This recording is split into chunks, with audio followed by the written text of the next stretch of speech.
These are the best highlights from today's 2024 LPL Summer Split matchup. Globetrotter in that top lane, the amount of teams he has been on this year.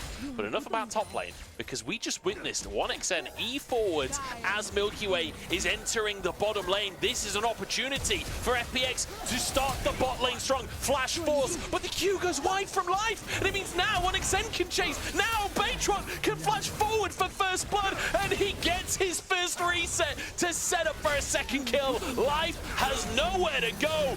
Double for 1xN. Yeah, there's no Milky Way in this sky tonight. It is just one star. It is 1xN getting away with 2 kills. That is exactly what TT wanted out of this. Kills into the lane, which FPX had indexed so much in their draft into. This is gold standard for what we want in this early game. Feather can take a heal instead of that exhaust. It means they can be more lane dominant. This is part of a bigger picture. Of course, now with that bot lane getting ahead, it really helps them. Oh yeah, now potentially going for an all-out here. This is the problem when you give that counter-pick support over as well. Braum is not an uncounterable champion. Oh my God, they might even just die. They're just gonna kill him with the tower. Live gets his shield up. It won't save him. Feather tanks, and then a flash cleanse over the wall from 1xN, so he gets away. First Dragon, they take those grubs. Everything in this early game continues to go better for them. Life is now out on the map, but I mean, what realistically is he going to be able to do here? The Lucian Braum is a decent combination, but I don't think they're in the best position to fight this. Feather's coming up too.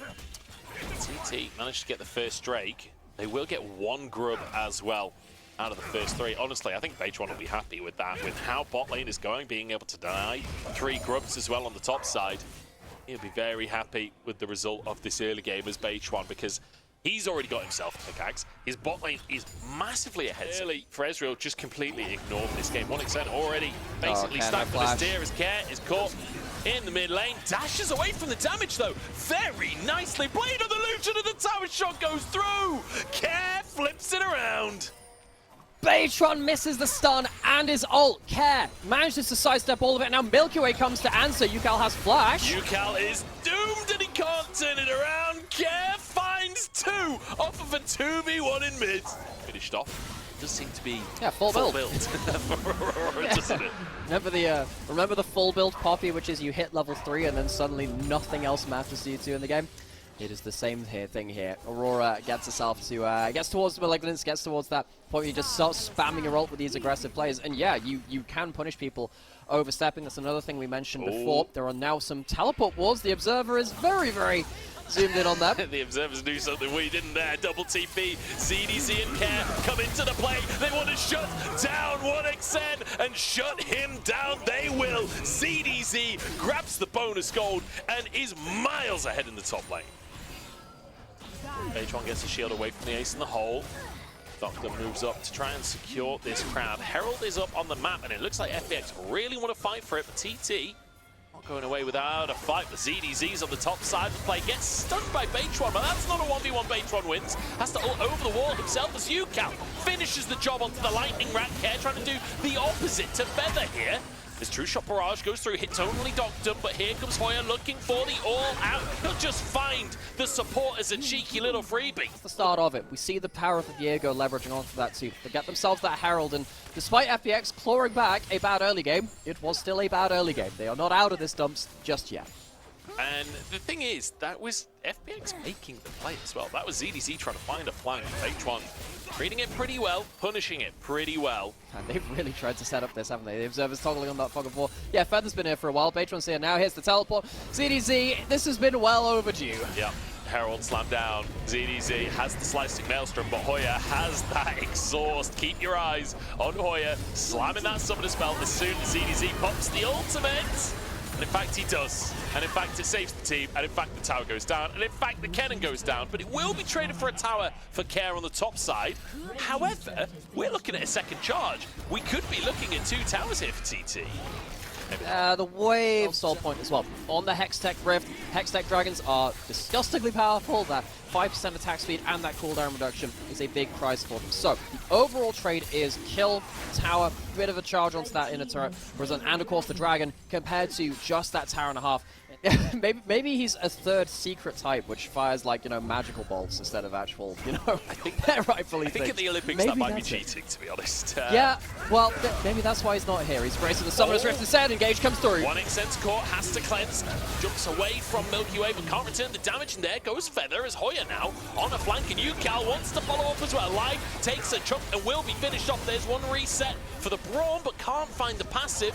And now ZDZ has found himself behind enemy lines totally alone. Slicing Maelstrom available, but I don't think it's going to save him. Bit of damage across, but he falls once again. FPX, they overstep. We called this out earlier. FPX's team comp is going to be punished if they overstep. ZDZ as well, kind of just caught off on the side. Milky Way caught out again. You just said if it happens around the Baron, well, guess what? Milky Way dies right next to the Baron. The rookie of the split, the superstar of spring, falls just as the biggest objective appears on the map. TT, not only should they get this Baron, but Drake's up again in 2 minutes as well, and they'll have Baron to set it up. FPX have to make a miracle happen. Ace in the hole does diddly squat. Care has to carry, but the Baron is already gone. Hoya trying to set it up here as Care will be the one to go down, and Page One finding more and more resets. ZDZ's got nothing in the tank, and TT obliterate FPX. FPX find nothing at the Baron pit except thunder, lightning, and a lost team fight. TT, they have managed to recover a couple of their stumbles from earlier in the game, and they are now very firmly in a game-winning position. Baron buff, which can lead into that soul. They have themselves their 2-item spike on 1xn, and the whole team is firing off on all cylinders. FPX, we said they couldn't overstep. They do it twice in as many minutes, and the game's fallen apart. It's the ever seen on that chart. That is insane. UCal doing some crazy things on the Aurora. H1 happy to follow up with those resets, but it's been a beautiful game here from TT. Hoya tanks up the culling. Feels like Care has to carry, but it feels basically impossible. As ZDZ jumps onto the back line, he's going to get Feather, but at what cost? Because the rest of the team is falling to pieces. 1xn happy to carry it as Hoya finishes off his lane opponent. And Milky Way all alone in the world, and 1xn wants a bit of revenge for one attempted gank down in the bot lane early. You don't get away with nothing this time around. Yeah, I don't think that's a kind little bunny in the mid lane. That is the killer bunny rabbit. UCal gets onto the back line, and TT they just end this game.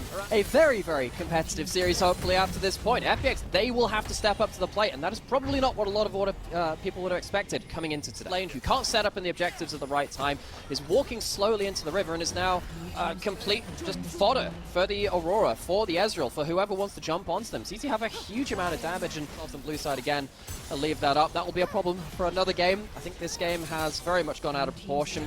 10,000 gold lead before 24 minutes. That's not okay, Joe. It's a problem for another game, but honestly, FPX should be thinking about problems for other games at this point. True. This one feels bad as over as it comes to me, at least. It's 10. He's been looking for these flanks, and it's not worked out at all. Oh, God. Oh, Doctor. Well, this is why it doesn't work out. How can you play around organized team fights when you don't have an AD carry? Doctor lost lane, and he has... It just feels like tilt, doesn't it? There's no way a professional player should be caught out in that kind of position. That is a little egregious as a blast code to knock UCal in. Okay, Milky Way, I see you. Gets the blast code for the engage. Stand here. Who's going to punish him? Milky Way has a flash W, but we've seen what happens to that before. 1xn, he can do whatever he likes. Will he eat in? It's always the question with LPL Ezreals. He's away this time as Baron had been started by H1 and UCal, but they peel away. 5v5 on the cards, but Milky Way just ain't tanky enough. The Mystic shots do not know how to miss.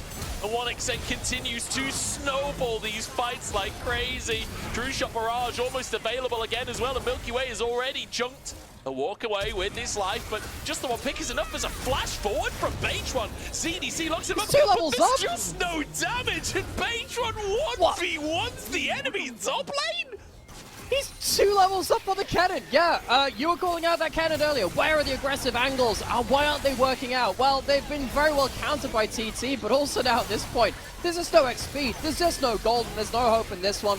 We said FPX, well, they probably need to look towards a Baron Steel and Elder Steel. They're not even allowed close to them. This has been anything but a close mid-game after this point. We said no, they don't. They are so easily shredded through by TT. They'll get themselves their first inhib. They don't even need to back off for the Elder if they don't want to. Why give FPX the chance to get a miracle steal when you just push into the base? So sort of do everything in their power to... Oh, hang on, 1xN goes for these. I've seen him do it before. Life next on the chopping block. Colin comes on in and DDZ catches him. It's a shutdown and a half as Feather and UCal trying to get on the bottom side of the player will find ZDZ. Hoya looking to be the engage as Feather goes over the wall looking for a tether, but he can't find Care, and the stun goes wide on Doctor. TT lose their big carry. Can't really snowball the fight.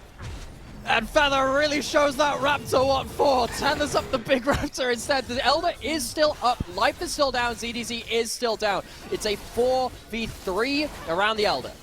I mean, it's 3v3 right now as Hoya TP's back into the mid lane. He could get a flank angle here. This could be disastrous for FPX, and Care suddenly realizes what's going on. Pulled into the fray and taken to pieces. TT, they start strong in the bottom lane. They dominate the mid game, and now Hoya wants a slice of the action as we enter the late game. Elder taken, and TT show us that Nirvana ain't done just yet. Their group matters too. As UCal finds a bonus. That'll be game, and that'll be TT taking the first of the series. Yeah, are they Nirvana or are they AC/DC? Either way, I think FPX have been thunderstruck. This has not been a close mid to late game. The Aurora is let through, the Ezreal goes off, and TT slammed through this first game. FPX looking a little bit lost across the course of this one. His Life tries to 2v1.